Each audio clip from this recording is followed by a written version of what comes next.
Boston, cobblestone streets, clam chowder, Harvard Yard, yeah, it's all here. But beneath the surface, a different energy pulsates. This town, with its roots in revolution and resilience, has a new hustle. It's the hum of ambition, of risk-takers and dreamers, fueled by an engine of venture capital. This ain't your grandpa's Boston. Once, fortunes were built on shipping, textiles, maybe a little good old-fashioned corruption.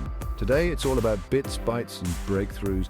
Boston, a city transformed by the pulse of innovation and the spirit of entrepreneurship. The seeds of this transformation were planted long ago in the hallowed halls of its universities, MIT and Harvard, institutions that have been at the forefront of technological and business innovation for decades. Early entrepreneurs like Alexander Graham Bell and Thomas Edison found fertile ground here. The post-war era saw the rise of tech companies like Digital Equipment Corporation, which laid the groundwork for the tech boom. The 1970s and 80s brought the first wave of venture capital firms, eager to invest in the burgeoning tech scene. Firms like Greylock Partners and Charles River Ventures were pioneers, taking risks on unproven technologies. The biotech boom of the 1990s further solidified Boston's reputation as a hub for innovation. Companies like Biogen and Genzyme emerged as leaders in the field. The 2000s saw a new wave of venture capital firms with a focus on tech and biotech startups. Today, Boston is home to some of the most influential venture capital firms in the world. The Seaport District, once a neglected area, has transformed into a bustling hub of innovation.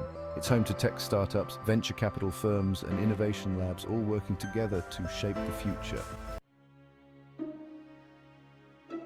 Venture capital didn't just appear in Boston. Visionaries like Georges Doriot, a French lieutenant colonel turned Harvard Business School professor, saw the potential. Born in France in 1899, Doriot moved to the United States to pursue his education at Harvard. He didn't just preach about innovation, he financed it. Doriot believed in the power of entrepreneurship and the need for financial backing to turn ideas into reality. In 1946, he founded the American Research and Development Corporation, ARDC, one of the first venture capital firms. The goal was to fund new businesses that had the potential to grow and innovate. One of ARDC's most notable investments was in Digital Equipment Corporation, DEC. Founded by Ken Olsen and Harlan Anderson, DEC revolutionized the computer industry with their development of the mini-computer. The mini-computer was smaller and more affordable than the mainframes of the time, making computing power accessible to smaller businesses and research institutions. Doriot's gamble on DEC paid off big time.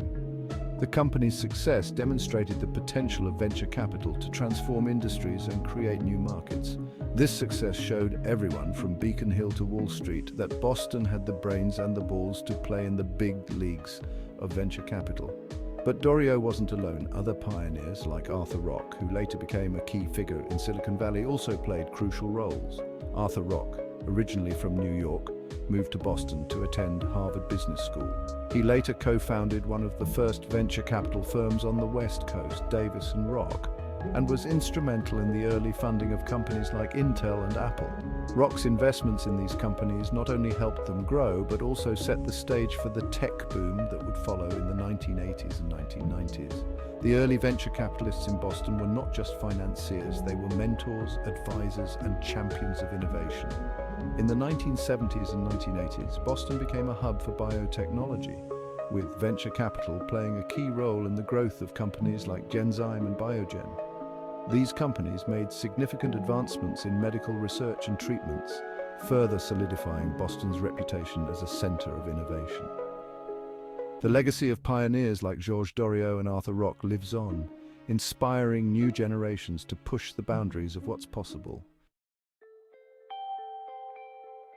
The 1980s, remember those? Big hair, shoulder pads, and the rise of the personal computer. Boston was ready. Route 128, they called it, America's technology highway.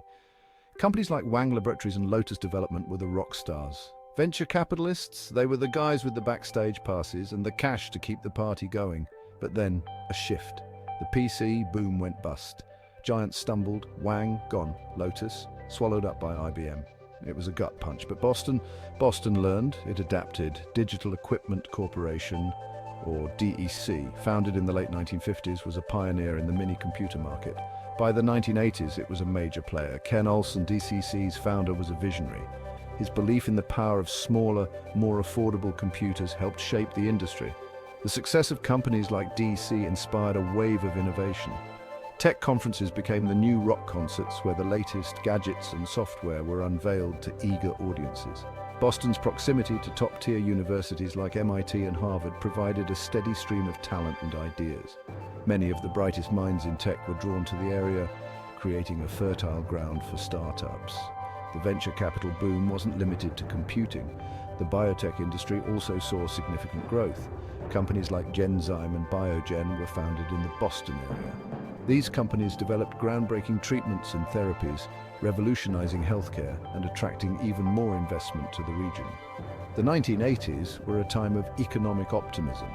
The stock market was booming and investors were eager to get in on the ground floor of the next big thing. Initial public offerings, or IPOs, became a common exit strategy for startups. Companies like Lotus Development went public, providing significant returns for their investors, but the boom times couldn't last forever. The late 1980s and early 1990s saw an economic downturn that hit the tech industry hard. Many companies that had once been darlings of the venture capital world struggled to survive. The Boston tech community had to adapt. Companies pivoted, finding new markets and new ways to apply their technologies. By the mid-1990s, the tech industry was on the rise again. New startups emerged, and venture capitalists were once again eager to invest. Incubators and accelerators became key players in the ecosystem, providing support and resources to early-stage companies. The spirit of innovation and entrepreneurship that had defined Boston's tech scene in the 1980s was alive and well, setting the stage for the next wave of technological advancements. Today, Boston remains a hub of innovation with a thriving tech industry that continues to attract top talent and investment. The lessons learned from the past have made the city more resilient and more prepared for the future. The city that had weathered revolutions and recessions wasn't about to be taken down by a little thing like a tech bubble bursting. The dot-com crash of the late 90s, it was a bloodbath. Companies vanished overnight and dreams were shattered. But from the ashes, something new emerged, a rebirth, a new beginning. Boston had learned from its mistakes. This time it wasn't just about hardware. The focus shifted. It was about software, the internet, and a new breed of entrepreneur. Visionaries who saw beyond the immediate horizon. Mark Zuckerberg might have been hanging out at Harvard, dreaming up Facebook. But the real action was happening in Kendall Square. Biotech boomed, and the area became a hub of innovation. Software startups sprouted like mushrooms after a spring rain. Names like Akamai, HubSpot, and Wayfair became synonymous with innovation and, yes, big money. These weren't just companies, they were empires built on code, creativity, and a healthy dose of that venture capital magic. Take Akamai, for instance. Founded in 1998 by MIT professor Tom Layton and student Danny Lewin, the company aimed to solve the problem of internet congestion. Their innovative content delivery network technology revolutionized how data was distributed across the web. Akamai went public in 1999, and despite the dot-com crash, it survived and thrived, becoming a cornerstone of internet infrastructure. Then there's HubSpot, founded in 2006 by Brian Halligan and Dharmesh Shah. They saw the potential in inbound marketing, a concept that was still in its infancy. Their software helped businesses attract, engage, and delight customers, transforming the marketing landscape. HubSpot's IPO in 2014 was a testament to their vision and the power of venture capital to turn ideas into industry leaders. Wayfair, founded by Niraj Shah and Steve Conine in 2002, started as a small online store selling stereo racks and stands. They expanded into home goods, leveraging the internet to reach customers nationwide. Wayfair's IPO in 2014 marked its transformation into a major player in the e-commerce space, driven by innovative thinking and strategic investments. The role of venture capital firms like General Catalyst, Bessemer Venture Partners, and Matrix Partners cannot be overstated. Success stories like Akamai, HubSpot, and Wayfair are a testament to the resilience and ingenuity of Boston's entrepreneurial ecosystem. Today, Boston's Innovation District is a vibrant community where ideas flourish and the next generation of tech giants is being born. Venture capital continues to play a crucial role, providing the fuel that powers these startups from idea to empire. The future of Boston's venture capital scene looks bright, with endless possibilities on the horizon. The journey from idea to empire is far from over.